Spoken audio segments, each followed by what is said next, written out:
What's in a name? For the parents of newborns, plenty. Here's Susan Spencer. New York businessman Michael Ayer never had trouble making decisions, but picking a name for his only son was a tough one.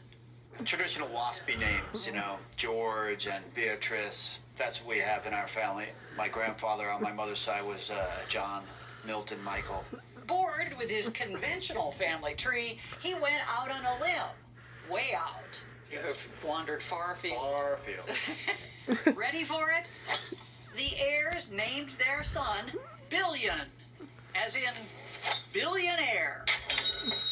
We came up with Billionaire. all the others, bad air, hot air, millionaire, gazillionaire. At least you could always run with Bill. Do you like your name? I like it. It's all right. Wait a minute. There's a difference between I like it and it's all right. Did you have any qualms about this? A little bit. You never know what's going to evolve. He may have come home every day with a black eye, and we probably reconsider that. But why reconsider?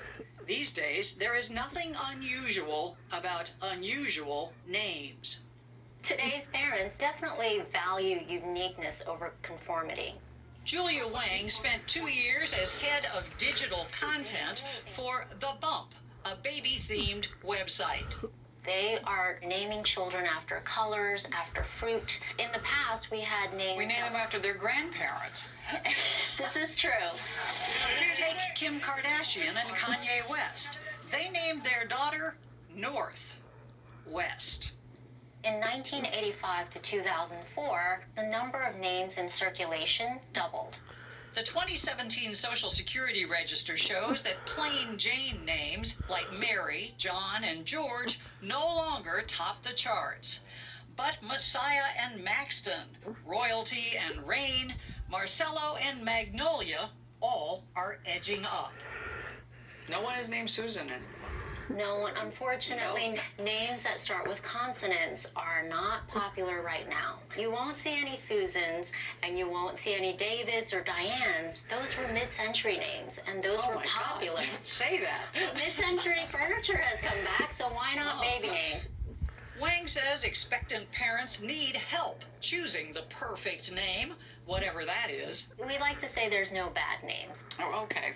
Granted, there are no bad names. Right. What's the closest to a bad name you've ever heard? You're putting me on the spot, Susan. I would say Moxie Crime Fighter is a tough one. That would be Moxie crime fighter Gillette, daughter of magician Penn Gillette. Yes, that is her given name. If Moxie Crime Fighter is by chance not on your list, you can always drop by your local bookstore to find volumes of alternatives. Baby naming has become its own little industry. But why? Does having a unique name somehow guarantee a unique life? What exactly is in a name?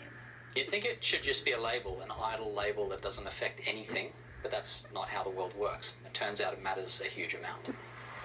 New York University professor Adam Alter has analyzed and written about the impact of names. So what's a good name?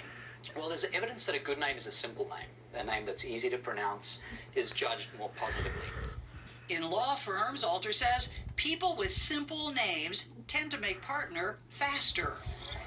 In politics, with the notable exception of former President Barack Obama, fewer syllables generally mean more votes.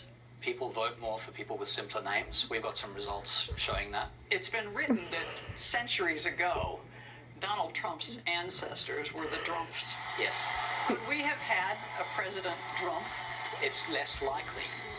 Alter says experiments designed to rule out ethnic and racial bias even show simple works better. You almost seem to be saying that names dictate our fates.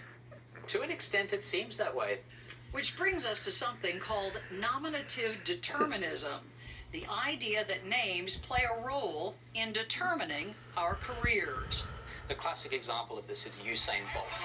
Usain Bolt again! Usain Bolt, fastest man on Earth of all time, happens to have the surname Bolt.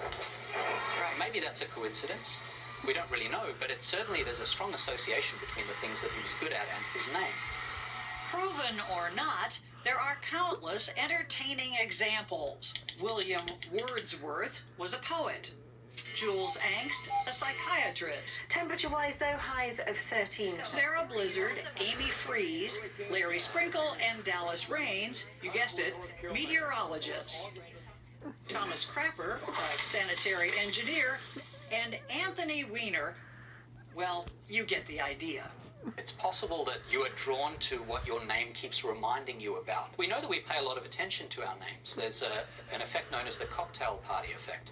And it's this idea that if you're at a cocktail party, there could be 100 people in a room. You could be in one corner of the room.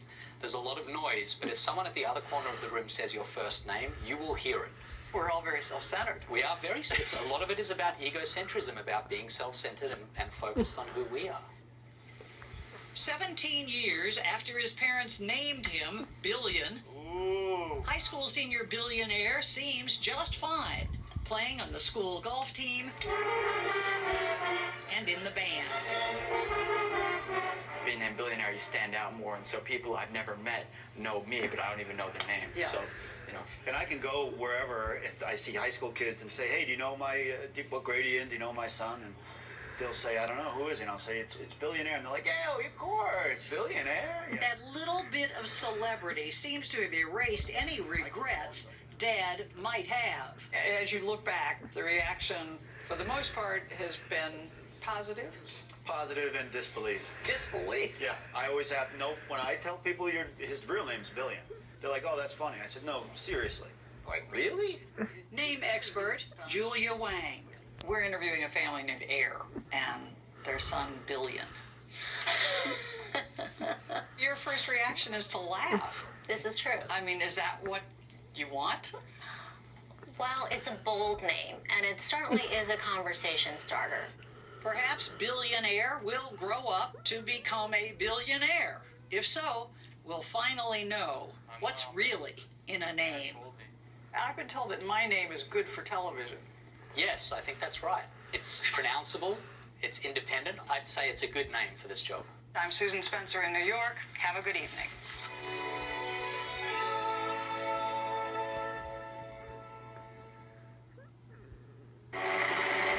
Ahead, the day World War II came to Oregon.